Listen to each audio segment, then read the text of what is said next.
every time you meet somebody, every yes, every new connection could potentially become something that matters for the rest of your life. And you never know where it's going to come from.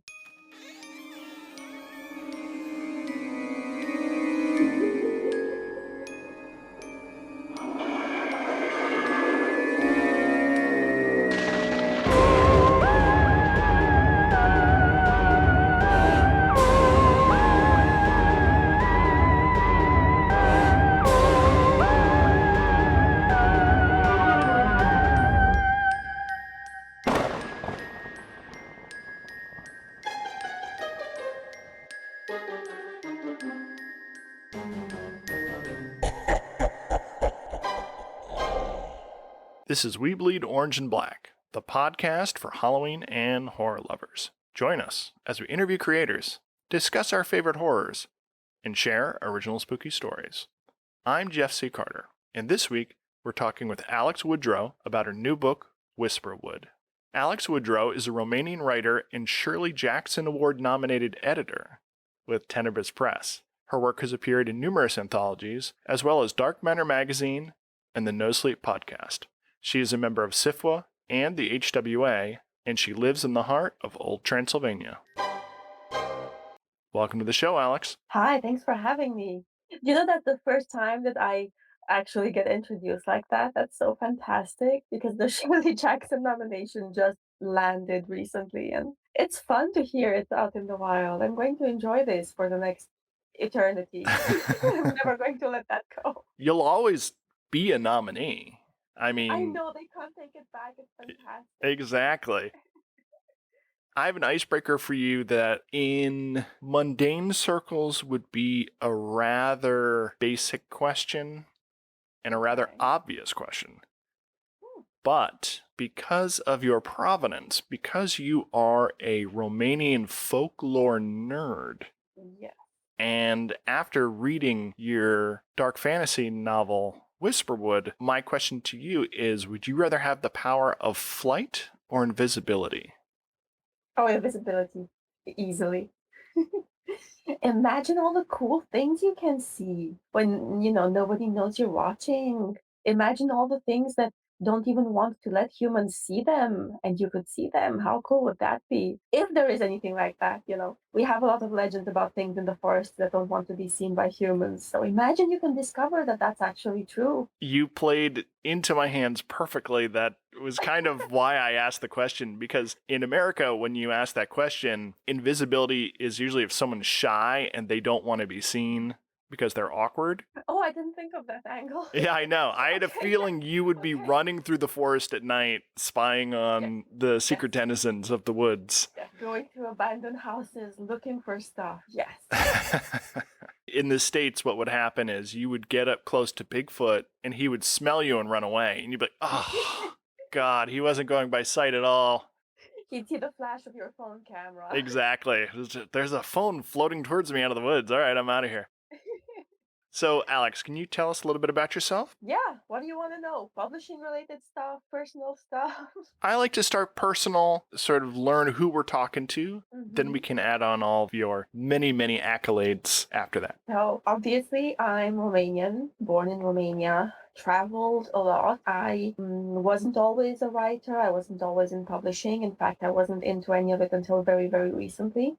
I worked a lot of weird jobs. One of the major ones is that I used to be an educator for this non-governmental organization that worked in prisons. So I would go in there and do training courses on soft skills, stuff that was useful for people who had to basically reintegrate into society after they were released from prison. So I would be teaching people how to write resumes and how to talk at an interview and conflict mediation and that sort of stuff, which does mean that I'm actually certified for a bunch of things that I never actually use in my current life, like anti-bullying and all sorts of weird stuff. I'm also a certified dog trainer, so I did that for a while. I also used to be a beer maid at a beer factory, so I was pouring beer and waiting tables, dressed in one of those Oktoberfest outfits, the ones with the little shirt with the puffy sleeves and the little dress. And I had pigtails. It was adorable. And That was probably my best paying job ever. And I'm sure I'm missing things. I used to do all sorts of other stuff. And then I was a translator for a while, simultaneous interpretation live from English to Romanian.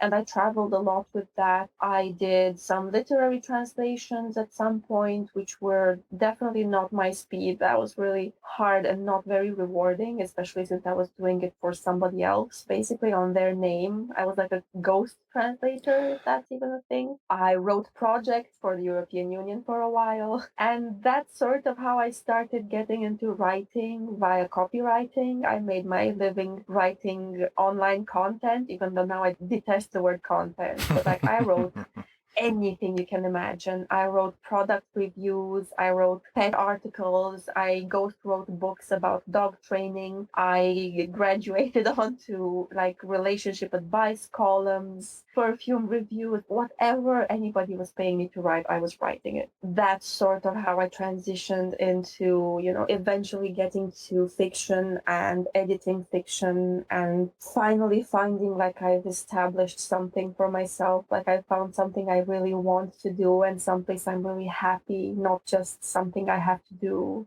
to pay the bills.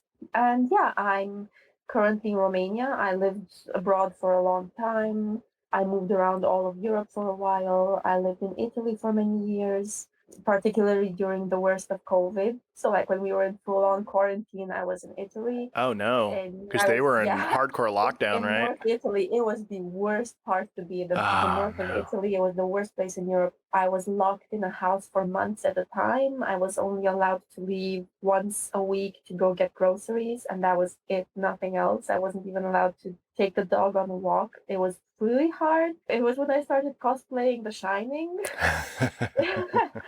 So I don't know if you've seen those pictures, remind me to show you, but yeah, that was very, very hard. And then I decided to move back into Transylvania. So I'm not in my birth town now. I'm in a different region, in a small village outside of Cluj.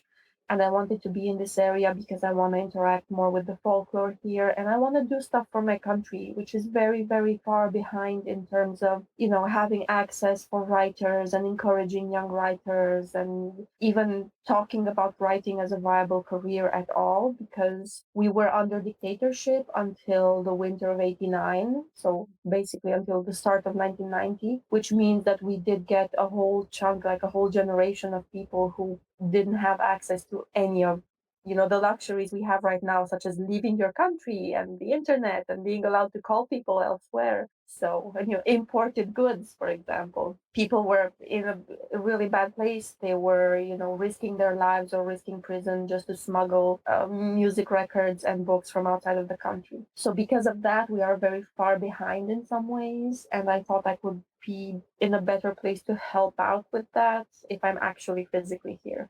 That's incredible. I know you mainly from Tenebrous Press and all the work you do to hear pitches and critique work and build relationships with lesser known writers. Can you give me more detail about what specifically you're doing at home to help local writers? I have only just started. This is very, very new. I only moved here back to Romania about a year ago, in this area just about 6 months ago or so. So what I'm doing right now is I'm talking to local bookstores and libraries to organize workshops for young writers, specifically for writers of speculative fiction in English, because we do have access to literary fiction workshops and courses, and we do have access to some writing in Romanian, and people can sort of more easily go into that field, and poetry is doing very well. But there's just not a lot of speculative fiction in English, and because we all grew up pretty much bilingual, again, because of communist dictatorship ending. There are a lot of young writers now who do speak English as a native language. I consider it a native language for me, even though I was born in a country that technically doesn't count it as a native language. The other thing I'm doing is I'm getting into contact with young writers in the country. We've already had the opportunity to publish one of them in our anthology, Your Body is Not Your Body. And that was my first Romanian writer that I got to publish. And I'm in the talks with somebody else now. And also I'm speaking to publishers in our network to see if they might be willing to give me a couple of slots specifically for marginalized writers from Romania that I would be coaching and working with in order to get the stories, up to par and up to what's expected and get them a little bit more visibility. It's just starting, really. I did try to see if I could organize something through the Horror Writers Association because they have chapters, and I wondered, what if we could have a Romanian chapter? And they said we would really love to have one. That would be amazing. All we need is 5 of you to form a chapter. And I said, great. How many of us are there currently? And they said 2, including yourself. So that might still take a little while. I think if the Stoker-backed Horror Writers Association had a chapter in Transylvania, it would become too powerful. I mean, you would become the flagship chapter. The other thing I really want to do, I've been talking to some of our network, and I want to start organizing a writing retreat in Transylvania for our network for English-speaking writers to come over here and spend time in the woods and, maybe get away from everything, because it's still a very wild and woodsy and rural area. So it might be a change of pace for some writers who just need a break. So I am working on organizing something in that direction, but it is all very, very new. On the topic of Romania, you share a border with Ukraine. Yep. There's literally a war on your doorstep, and there are refugees and things like that. Have you noticed any impact in your remote region? Oh yeah, we've had, because we are very close to Ukraine here. Like, I'm probably just an hour and a half, 2 hours drive away from the border. We have a lot of refugees coming through this area. We have a lot of refugees settling here in town, and it's been really lovely getting to know them. And they are very actively becoming part of the community, because I think many of them don't necessarily know whether or when they will be going back. So we are talking about people having living situations and jobs and being fully integrated into our daily life right now. And it's really wonderful. Other than that, we are not specifically in any danger because Romania is part of the European Union. So an attack on us would be an attack on the entire European Union. It is incredibly unlikely to ever happen. We are pretty safe here. My next door neighbor recently opened his home to a Ukrainian family. So I went over there and got to meet them. And there's a little boy whose favorite food is borscht. I bet it is. Yeah, we went over there. We brought him Uno cards and Legos. And I asked him if he played video games. And he was like, oh, I have an Xbox, and I play Last of Us 2 and Call of Duty Online. Cool. We brought him these toys that were very sanitized, because we're like, well, he's coming from a war zone. We don't want to get him anything kind of militaristic or anything like that. Of course. He was just like Call of Duty all day. That's brilliant. Speaking of kids, can you tell us a bit about young Alex? Oh, gosh. Yeah, I suppose. So, funnily enough, young Alex did have some tendencies to be a writer and to be involved in all of that, but at the same time was very, very discouraged from any of it, which was kind of normal for people who grew up in my generation. We got the whole artists starve, and you need to go to university and get a serious job, and you have to provide for yourself. Either that or marry a football player. I was very, very discouraged from any of that stuff. And I was a pretty, honestly, unhappy child. I was the kind of kid that if I had to patiently wait in a corner for 3 hours quietly, I probably would. I was very, very easy. I took care of myself for the most part. I spent a lot of time reading and playing by myself. So I was the kind of child that I think a lot of parents sort of, especially again in that generation, dreamed of having, but not necessarily ideal, I think. Seen but not heard?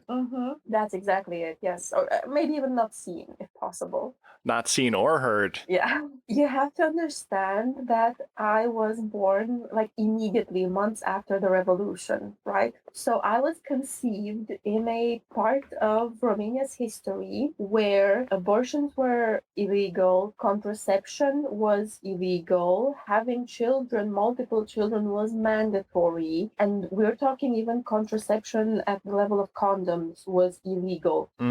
People were smuggling them in, again, risking serious prison time. A lot of my generation of children are children that not necessarily, how do I put this? people did not necessarily volunteer to have us.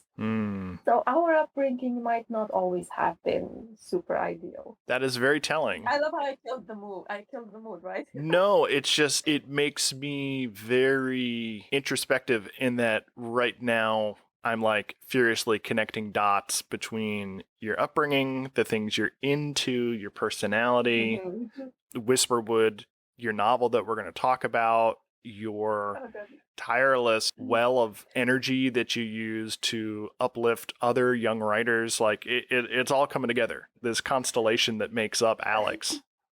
I have reached a point, I think, in my life where my mental health is probably the best that it's ever been, especially in terms of, working through and processing a lot of early trauma. And I definitely have reached a point where I'm trying to be to other people the things that I wish I'd had, because that fulfills me and that makes me happy and that makes me feel like I'm making a difference and I'm maybe changing things a little bit for myself as well. I can never go back into my past and give myself that, but I can at least surround myself with it now. Well said and well done. On a lighter note, I read that you are a foodie. I am. I really, really am. So what got you into folklore? That would be my grandmother. When I was growing up, I almost exclusively spent time with my grandparents. They are the ones who really raised me to some degree. Mostly they were just doing their own thing, like doing their gardening and their baking and their chores, and I was just around at the time. But I spent most of my time with them. And one of the things that would happen a lot was my grandmother would be rolling out bread dough or making pies or whatever she had to do. And at the same time, to keep me entertained, telling me stories. Obviously, this is at a time where I didn't necessarily have access to things like cartoons or the internet or anything like that. It was grandmother's stories while she was rolling out the pumpkin pie. She only had I think the first 4 grades of school, which is pretty normal for people my grandparents' generation, because they would have to be removed from school at a very young age to help out with taking the sheep out to graze or tending the cows. It's subsistence living. People had to work to survive, yeah. Yeah, to survive. And the kids were very involved in farming and in daily life. So they went to school only when they were really young, too young to do other work. And so, all of her stories are passed down, generation to generation. A lot of things that don't even exist in our written body of literature in Romania, let alone in English or digitized. There's stuff that nobody can possibly have access to because they're just things that she heard by the fire when she was a kid, and she told them to me while she was making bread. So it's all oral history and tradition? It is, which makes things very, very complicated because you can't reference it anywhere, and people ask me so much for resources of original, authentic Romanian folklore, and there just isn't enough because most of our folklore is oral storytelling. It's in songs, it's in traditions that we do for specific events, and it's in stories kids hear by the fire from their grandmothers. It either gets passed on and remembered or it doesn't. For an Anglo writer right now, it's so difficult to find really authentic sources of Transylvanian lore. You have to dig so deeply. Most of it isn't digitized. You have to glean stuff from tangential sources like cookbooks and history books. And if you're not careful, you're going to end up knee-deep in material that's written about it, but by usually British writers. We've had a lot of British writers who had opinions on our stuff. So you will end up there very easily and not even realize it. It's genuinely hard. I do want so badly to have the opportunity to write something really in-depth. Like there could be so much material for a series on our folklore. I just need to find a publisher who's willing to pay me for the time to do it because it is time-consuming work. It's not something I can sneak in right now in between my other activities.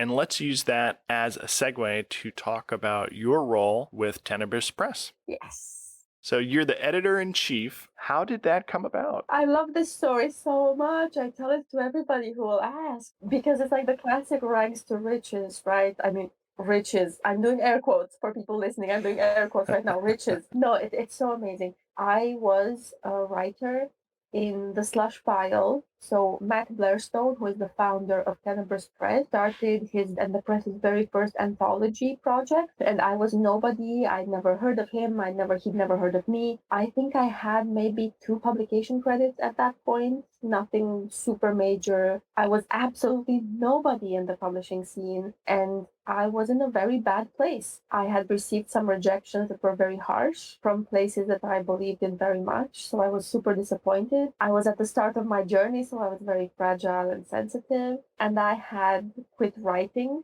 at that point. I told my friends that I don't want to do it anymore. It's too hard and it's too horrible. And so I never even submitted to Matt. One of my friends submitted my story on my behalf because they thought it would be appropriate for the anthology. Wow. And Matt accepted that story without knowing the first thing about me. And then he was kickstarting for that anthology. Once I got that acceptance, it kind of gave me a kick in the ass to get out of my horrible funk that I was in. And I helped as much as I could with that Kickstarter. And I was just promoting the devil out of it every single day and working with Matt as much as I could to make it happen. And we did. We funded that. We overfunded it. After working together on that, we realized that we kind of have the same sort of ethical core, which is so important to me. Like, that is the one thing I look for in people I work with in publishing. The one reason why I will stop working with somebody is because we are not on the same page in terms of our choices and our principles. Matt and I just clicked on every level. He asked me if I wanted to edit the next anthology for Tenebrous Press, which was Insomnia, which was my very first project as my first anthology as editor. We kickstarted that one and funded it and overfunded it, and it's a really beautiful anthology. By the time that was finished, we kind of realized we would have to do this together for the rest of eternity, and Tenebrous Press belonged to both of us from that point onward. Wow. Yeah. That is a great story. The entirety of Tenebrous Press, my ability to publish people, my privilege to be able to do this for other people, started with a friend who submitted my story on my behalf because I was too depressed to do it. Yeah. Being a writer is hard. Every time you meet somebody, every yes, every new connection could potentially become something that matters for the rest of your life. And you never know where it's going to come from. You also get screwed a lot. You're going to get in a lot of trouble if you do it my way. I get into trouble regularly. I make a habit of it. But it also does produce some really good results that, it's hard to get otherwise. I see so many of the qualities that you discussed in your odd jobs and in your background in the way you carry yourself with Tenebrous Press and your role as editor-in-chief and as a moderator on the very active Tenebrous Discord. You have a constantly evolving mission statement. Can you give us a version of sort of where you've landed with this? So we do have a mission statement that we've recently uploaded to our website for everyone to see. It is a mission statement, not the definitive one, because every single day is a learning opportunity. And like, if you're on our Discord, you've seen, and anybody who is on it will see that we are in conversation with people and learning from them every single day. From things like a word that has a background that I didn't realize it had, that maybe I no longer want to use once I understand it fully, to our stance on artificial intelligence generated content, to our stance on contracts. Every single thing changes constantly, and that's how it has to be, I think, because we have this magnificent resource at our fingertips that I am so grateful for. And I don't think they realize how much they matter to us, which is the people who are willing to have a conversation with us. The people on our Discord server, the people on Twitter, the people in our emails who are willing to talk to us about things. Because we are just two random assholes. They're just two people. Like, we don't have the answers for anything. The only thing we have to our advantage that maybe not everybody else does is this community, who have decided to lend us their strength and their support and their intelligence and their experiences.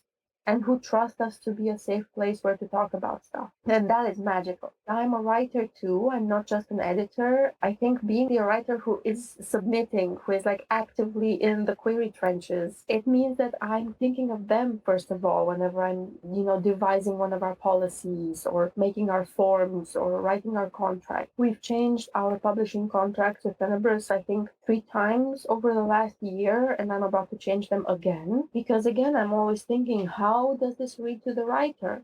How do they feel about it? What are other presses doing? We've got other editors in our community and other presses in our server, and we talk to them constantly. Everything we do is it's creator first, not just writer, because we try to look out for our artists as well. That is a great summation of Tenebrous Press, but we are here today to talk about your new book, Whisperwood. Can you give us a summary of the novel? Whisperwood is kind of like if The Witcher were actually all Romanian folklore based and with a woman protagonist and pacifist and feminist at the same time. So it's the story of Anna, who is running away from her violent and scary ex. She hears of this place that's not on any maps in the forest somewhere in vaguely 1800s Romania. She finally gets there, only to discover that she can't leave anymore. Whisperwood is a border crossing to another world, which is where all of these folklore and legends come from. Keeping this spoiler light, you create a very cohesive fantasy world. How much of that is endogenous to Romania? Were you taking unrelated bits and weaving them together into more of a European style unseelie court? It is very, very Romanian. Even some of the parts that most Anglo readers are not even going to think are Romanian are profoundly Romanian. Like there's a scene where protagonists take a door off its hinges and drop it on a creature. And you would think that that's just an action scene. That's all it is. It's nothing more. And that is profoundly inspired by a Romanian story of one of our main characters who drops a door on a bunch of thieves. A lot of it is deeply Romanian, but it is a mishmash. It is a puzzle.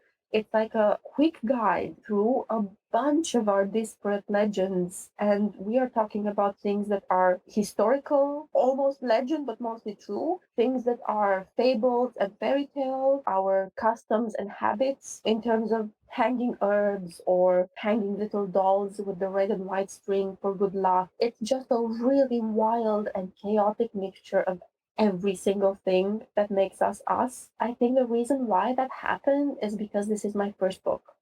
This is the first thing I've ever written. Smarter authors than me have a bunch of books that they've written and they put in a drawer before they ever attempt to publish one. I was not super smart about this. I wrote a thing and I wanted to get it out there. And I think it's natural that being the first book I ever wrote, I kind of wanted to put everything in it at the same time and just showcase, you could almost read Whisperwood as a table of contents of Romanian legends. Things like the origin of the werewolf myth, which does fundamentally come from Romanian legends, something called the pricolici. The story of how they originate is true, and the story of what they can do is true to our legends. There's original sort of fairy creature that, we meet in Romanian forests, these beautiful women that dance on the lake and can enrapture men. There's a lot of old lore that later got translated and adapted and sort of shifted into other cultures and into popular culture and Hollywood culture maybe. But that originates from our part of the world. Funnily enough, I think the only thing that I didn't touch on, not even a little bit, is the origin of the vampire myth. So, if anybody hears this is Transylvanian folklore and is hoping for vampire stuff, there is the one thing I didn't put in there because it's so vast. There is so much to say on that topic. The Hollywood vampire comes from this piece of Transylvanian folklore that is so complex. There's just no way to put that in a book along with other things. That's going to need its own book at some point.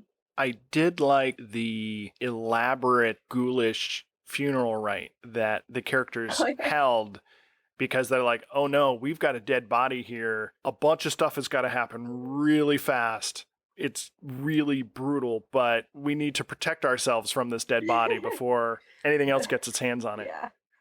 That's not necessarily common, right? That we don't do that for every funeral, but it is inspired by specific funeral rites that do happen in rural areas, and they do still happen these days. This is not ancient history, this is very living folklore. When people believe that somebody might have come back from the dead, depending on the region of Romania, there are specific things that they do in order to prevent that ghoul or ghosty or spirit, or I really do not want to use the word vampire because people are going to picture the wrong thing, because it's not that, but to prevent that creature from doing harm to the living humans. There are a whole variety of really wonderful things that we do that the church definitely does not sanction at all and is actively discouraging us from doing. But in a country which is so folklore focused, they can't really stop people. There's just no way to ever fully stop them.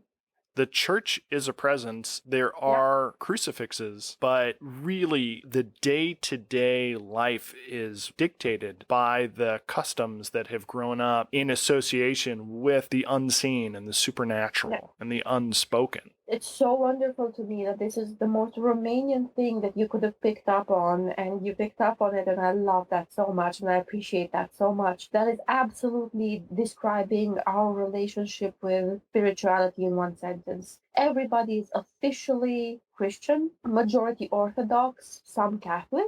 Everybody keeps Christian holidays and goes to church, and at the same time, when it comes to day-to-day things, my grandmother is a devout Christian who will absolutely go to a tarot reader to read her future, absolutely believes in curses and uncurses and participates in all of that. 100% believes that she met the devil at the crossroads in the form of a black dog at night, assisted in an exhumation of somebody in her village whose widow thought that he was causing trouble in the house at night.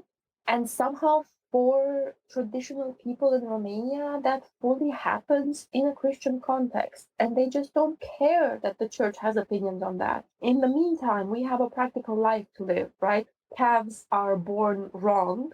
There's a practical reason for that. And for them, practical might mean a curse, might mean somebody hates your guts and put an actual curse on you, might mean the cows were eating on this plant that is cursed, might mean any number of things. They teach each other this stuff, they teach their children this stuff, they call in specialists who can deal with this stuff. And it's like the church and Christianity is this sort of ideal situation, but then the practicality of being a farmer in rural Romania has certain needs. You know, much like the practicality of being a farmer anywhere, it's gross, it's bloody, it's hard, there's a lot of death, you have to take things into your own hands a lot.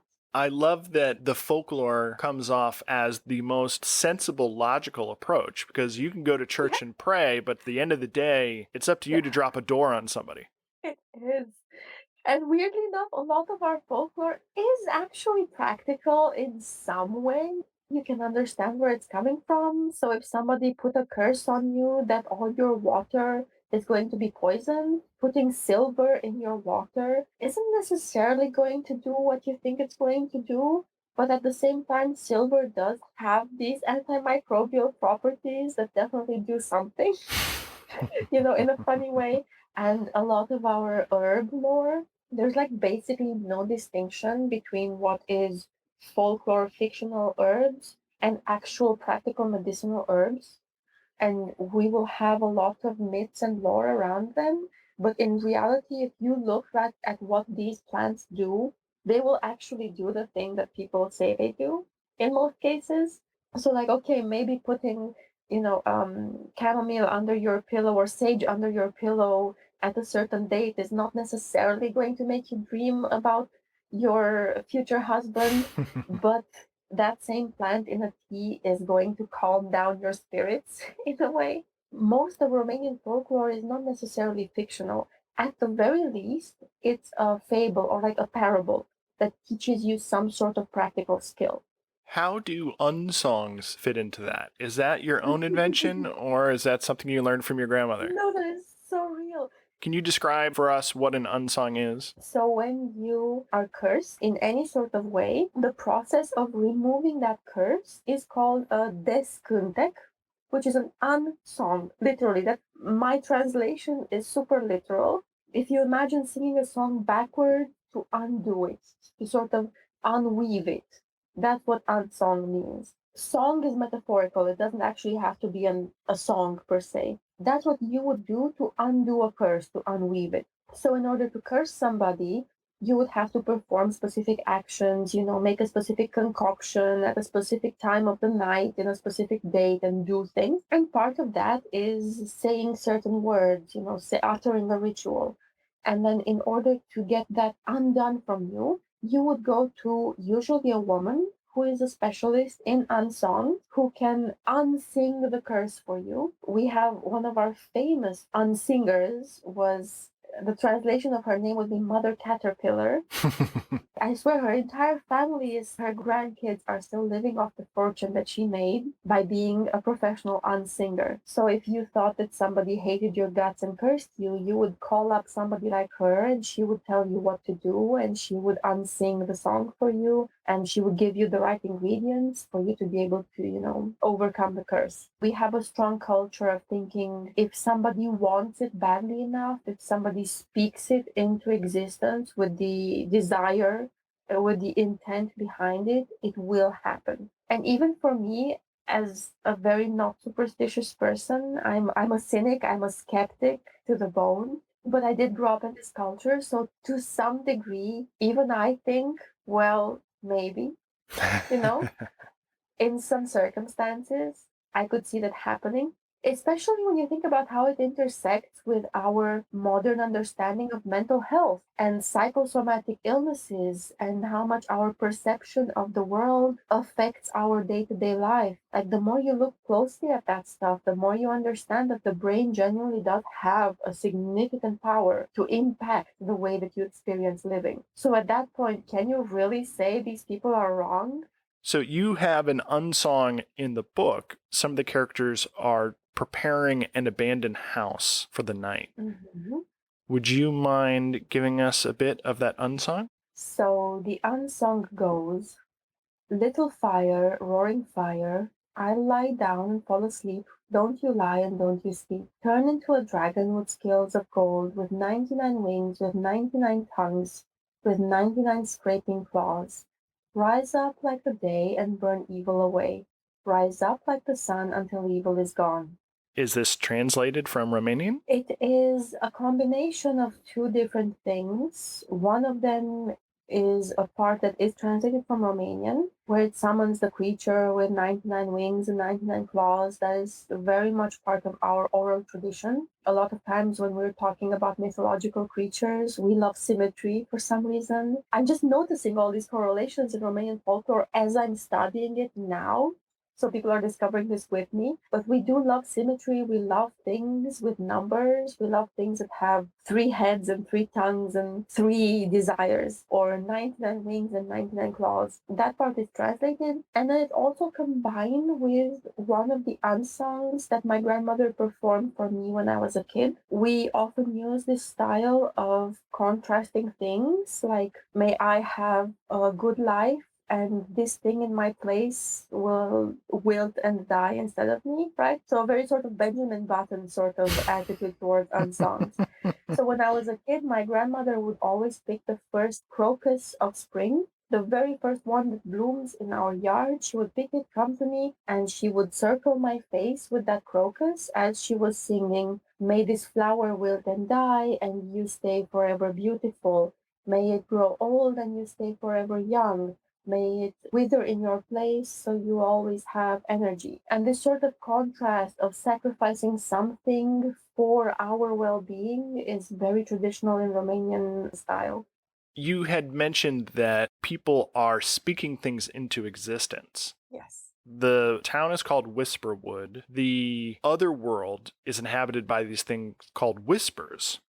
Mm-hmm. And it seems like whispers here has a double meaning because there's so much that people are intentionally not saying. There's the secrets that everyone holds. Anna herself was isolated from her family and her home by her ex's lies and rumors. Yeah. He put evil words into people's ears. How much of the story hinges on the idea that it is the attitudes of the townspeople and the whispers amongst them, the gossip, the fear-mongering, that creates evil for the human characters? I think that the entire story hinges on things said and things unsaid, and how both of those are sometimes truthful and sometimes not. And it's complex. It is a pain in the ass to try to explain to a reader who definitely would rather have a clear explanation of things, that sometimes you never get one, and that sometimes people say things that are just untrue.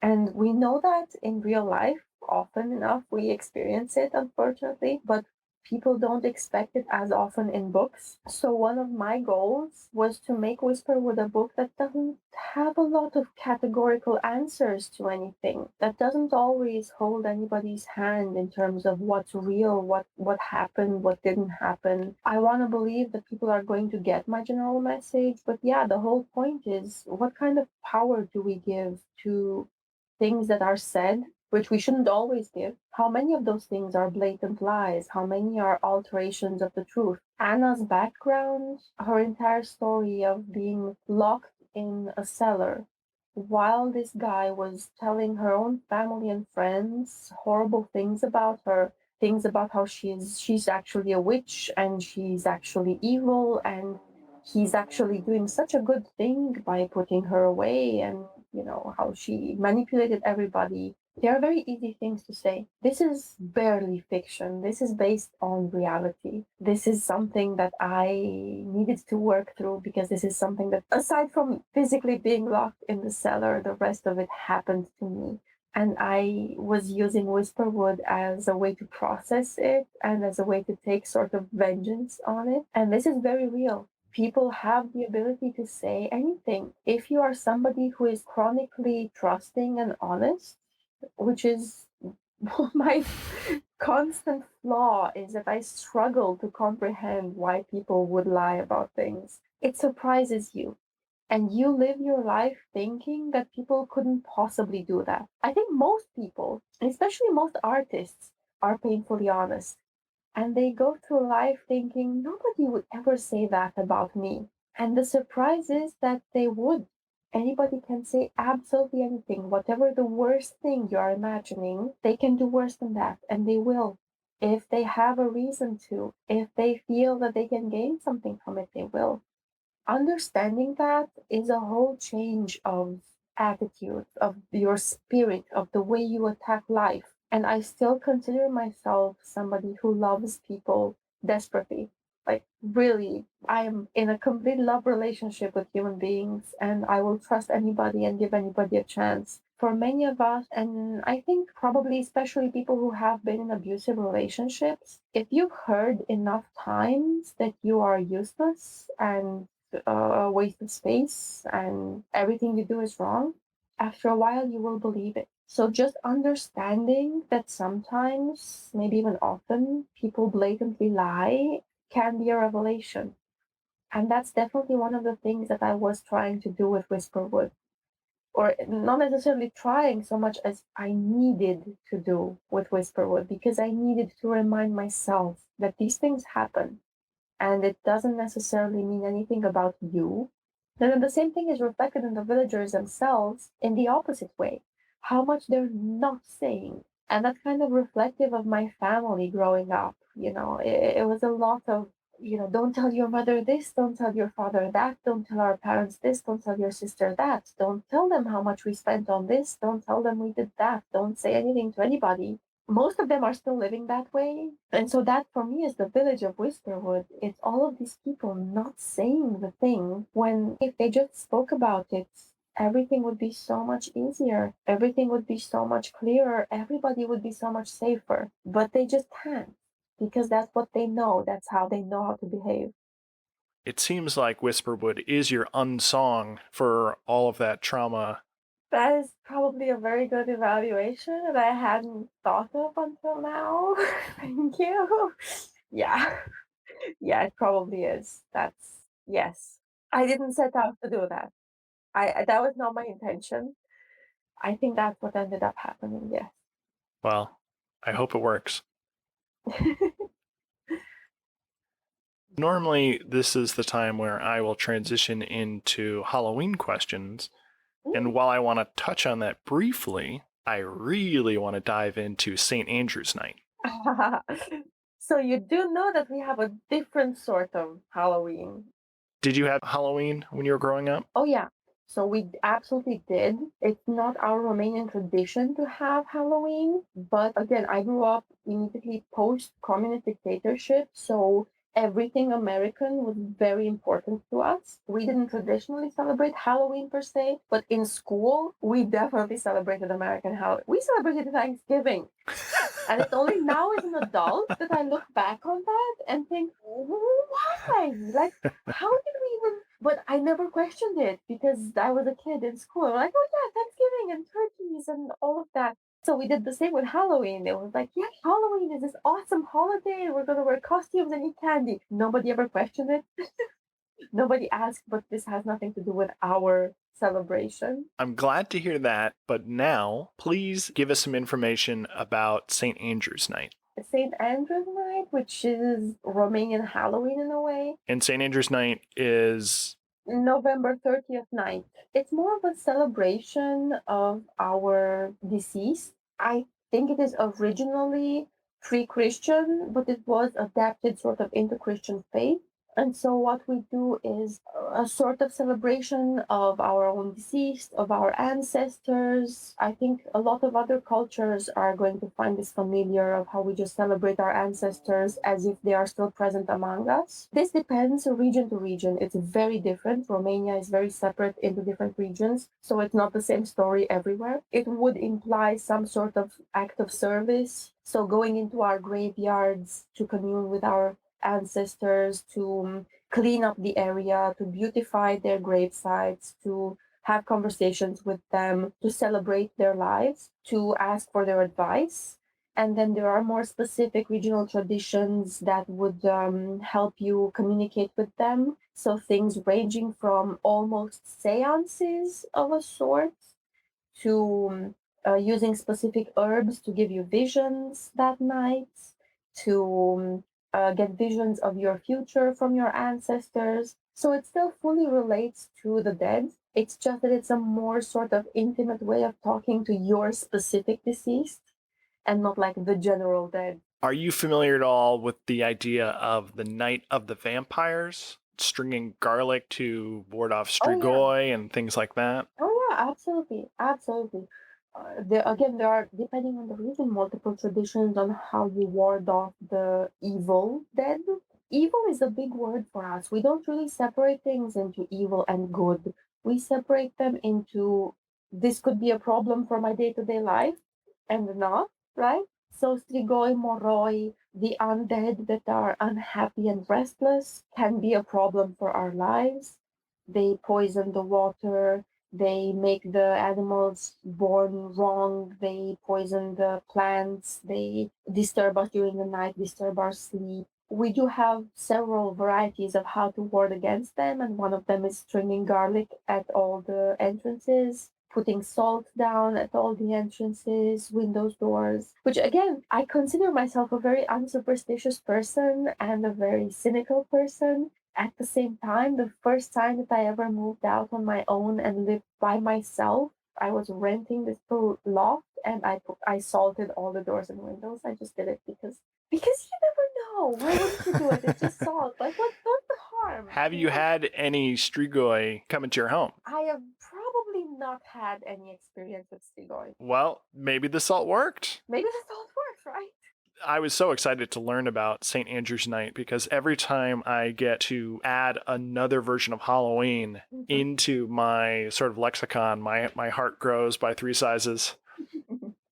people in my generation, we do also celebrate American Halloween. We never went trick-or-treating because not enough of our elders would know about that tradition. Right. So they would be really surprised if we showed up and rang the doorbell to ask for candy. I love it whenever anyone else is able to celebrate Halloween. I mean, it's a great holiday. That's why it catches on as much as it does. It's the best holiday, hands down.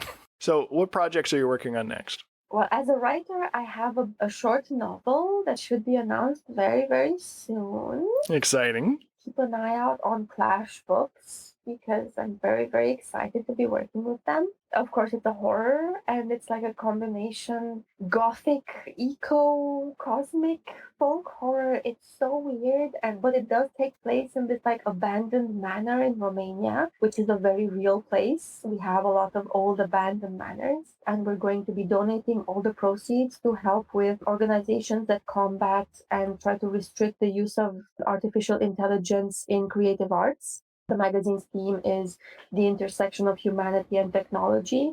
This project is going to be called Thank You for Joining the Algorithm. And then we plan to turn this into a regular Tenebrous magazine, which is not something we've officially announced yet. We're very excited about that. Yeah. Where can our listeners find more of your work online?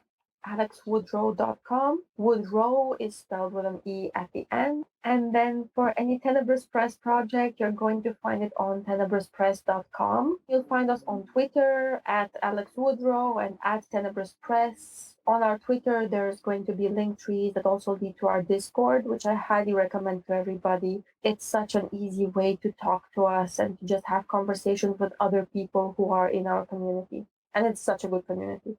Thank you for spending this time with me. It was such a delight getting to learn about your home and the folklore, but also the work you're doing there. It was a really good conversation. So thank you, Alex. Thank you so much for having me on. Obviously, I love talking about this stuff. Same. Links to subscribe and follow are in the show notes. You can find me at jeffccarter.com and hit the link to pick up my collection, We Bleed Orange and Black, 31 fun-sized tales for Halloween. Until next time, stay spooktacular.